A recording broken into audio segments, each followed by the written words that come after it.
Star Wars: A New Hope, which, let's be real, is just Star Wars, is so ingrained in our DNA, it's hard to think that there are lots of things the average geek doesn't know about the movie that started it all. But we are here to help, because helping people is what we are all about. And as always, may the Force be with you.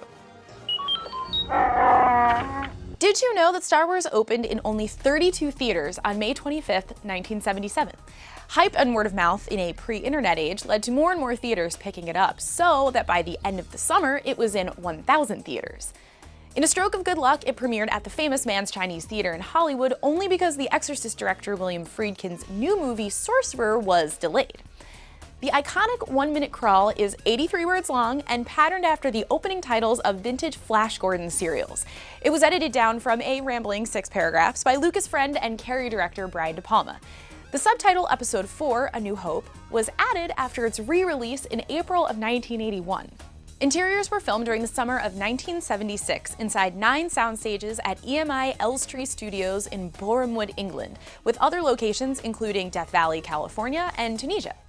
The all-British film crew had little respect for the movie and often argued regarding their daily tea breaks at 11 a.m. and 4 p.m. They were hobbits, I guess.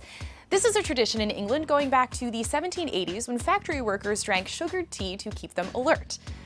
John Williams' Academy Award-winning operatic score borrows liberally from Eric Wolfgang Korngold's score for the 1942 movie King's Row, starring Ronald Reagan, yeah, the president, and Gustav Holst's The Planets. Guardians 2's Ego, the living planet himself, Kurt Russell, was first offered the part of Han Solo before Harrison Ford. Mark Hamill scored the role of Luke Skywalker after being coaxed to audition by good friend and future fedora-wearing horror star Robert Englund, who was deemed too old during his tryout. Carrie Fisher was just 19 when cast as Princess Leia, beating out Sissy Spacek, Farrah Fawcett, Glenn Close, Jessica Lange, Meryl Streep, and Sigourney Weaver. The rebel blockade runner being hunted down by a colossal star destroyer in the thrilling opening is named the Tantive 4. Those savage sand people, aka Tusken Raiders, roamed the barren Yunlin wastes of Tatooine. Their main method of transportation are lumbering banthas, which were actually elephants dressed in baggy horned costumes. Tusken Raiders' lethal spiked stabs are called gaffy sticks, and the robed savages sure love to hear the sound of their echoing, donkey-like war cry. The esteemed 67-year-old actor Alec Guinness was cast as the reclusive former Jedi Knight Obi-Wan Kenobi. Actually knighted by the Queen in real life, Guinness once called Star Wars fairy tale rubbish after first reading the screenplay. But Sir Alec was a sly soul and negotiated the best deal of the entire main cast, receiving 2.25% of the film profits, amounting to $3.3 million back then. Estimates have him making $60 million over the years from this deal.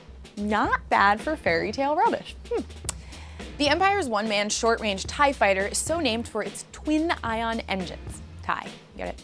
Their signature screech was created by combining an elephant's trumpeting and a car driving on rainy pavement. C-3PO, the proper, long-suffering protocol droid, was patterned after Maria, the sleek gold android created by the mad scientist Rotwang in Fritz Lang's 1927 silent sci-fi classic Metropolis. The name Darth Vader can be translated into the foreshadowing name of Dark or Missing Father. 6'7" British bodybuilder David Prowse inhabited the iron lung and black helmet of the malevolent Sith Lord. In 1978, the bodybuilder actually spoiled the ending of Empire Strikes Back.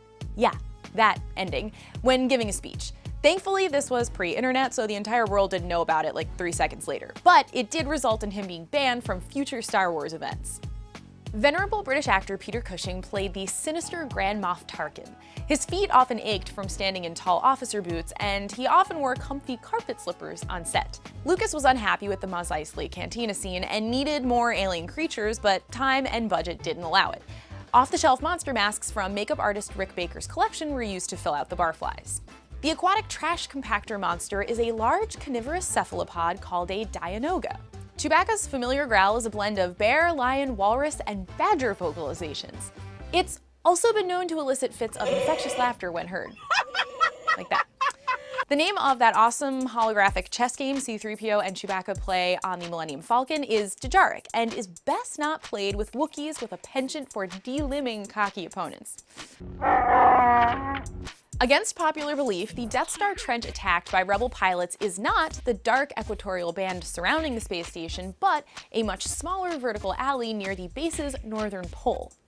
Greedo was played by a woman, Maria de Aragon, who could often be seen backstage wearing high heels during takes. R2-D2's voice was created using synthesizer loops matched with beeps, tweets, and moops patterned after infant coos performed by sound designer Ben Burt, who won a special Academy Award for his pioneering work in the movie. Luke brags about his marksmanship by telling everyone in the Battle of Yavin briefing scene that he's able to bullseye womp rats in his T-16 back home, so the thermal exhaust port target is no sweat. Han Solo's trusty laser pistol is officially known as a DL-44 heavy blaster. His legendary Millennium Falcon spaceship is cataloged as a Corellian YT-1300 light freighter. The identity of the infamous stormtrooper who bumps his head on a Death Star door is a mystery that may never be solved. But it's sure still hilarious to watch over and over and over and over. James Earl Jones voiced Vader due to his deep, mellifluous voice and was paid $7,500 for his 2 hours of work. The snake-like skeleton seen in the background of Tatooine as C-3PO wanders across the sand is a crate dragon, and it's this creature's hunting cry that Obi-Wan imitates to scare off the Sand People after they attack Luke.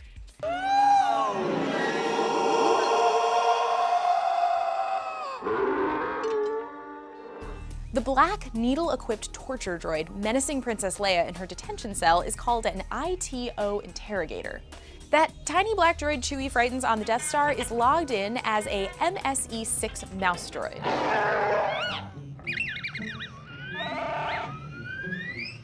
The attack on the Death Star space battles were choreographed from actual World War II dogfighting gun camera footage. At the 1978 Academy Awards, Star Wars took home 6 Oscars for Best Art Direction, Best Costume Design, Best Sound, Best Film Editing, Best Visual Effects, and Best Original Score. All the dorky ones. And always remember the most important fact of all: Han shot first.